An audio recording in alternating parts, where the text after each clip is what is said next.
Hi everybody, today I would like to show you my Spyderco Manix 2. This is the pink Sprintrun version. There were 500 made, and I always wanted to try the Manix 2, and I didn't wanted to get just another black knife, so I opted for the Sprintrun, the pink version, and I really like it. I think the pink it's not a girly pink if you know what I mean, but it's kind of like a salmon pink in my opinion, and I think it looks really good on the knife. It makes the knife look less threatening maybe than a just black blade and all that. So I've gotten comments about how cute it was and everything, even though it's kind of a larger knife for me at least. Um, Overall, it's 8 inches long. The close length is four and 5/8 of an inch. The blade is 3 and 3/8 of an inch, and the total cutting edge is 2 and 7/8 of an inch. And it's pretty heavy. It's around 5 and 3/8 ounces. That's 150 grams.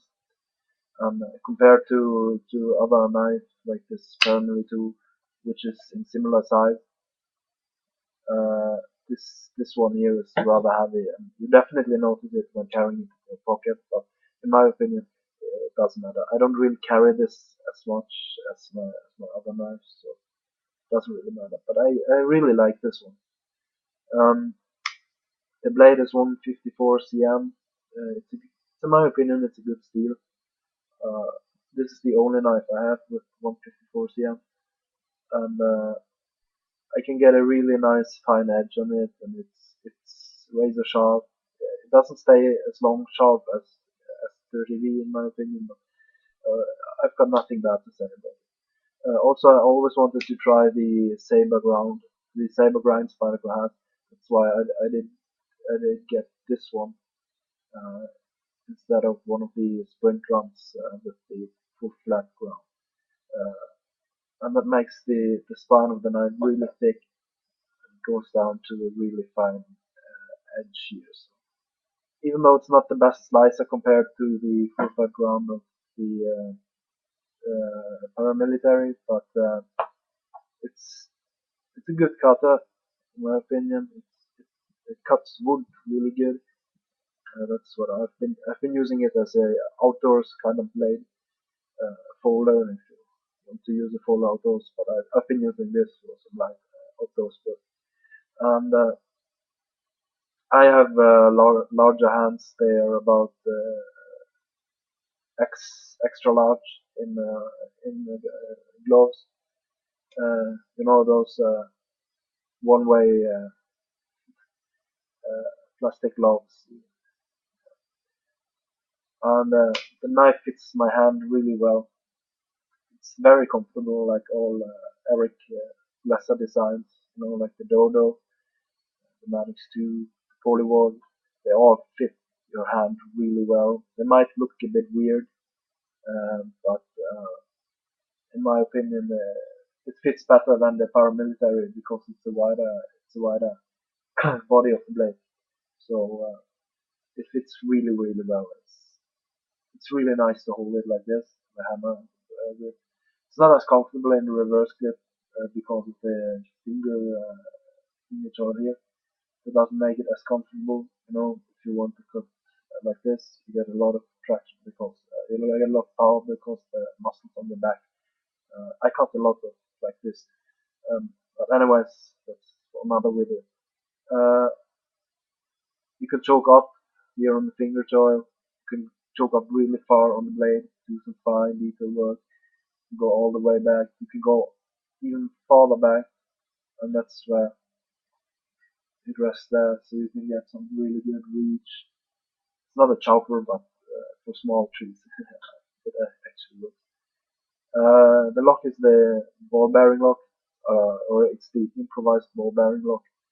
Uh, took a while for me to get used to it, opening and closing it one-handed.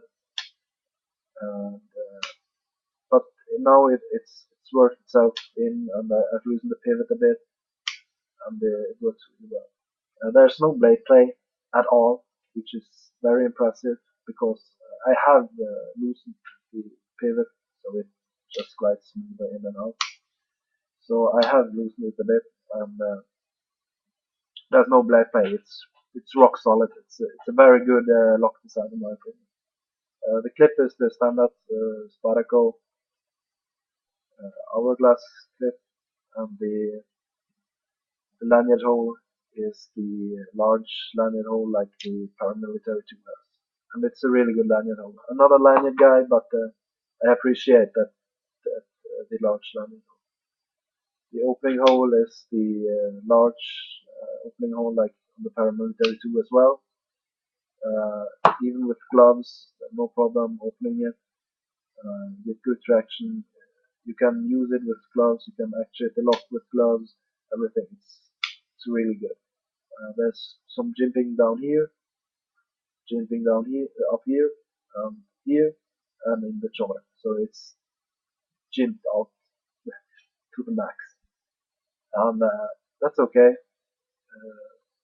I'm not.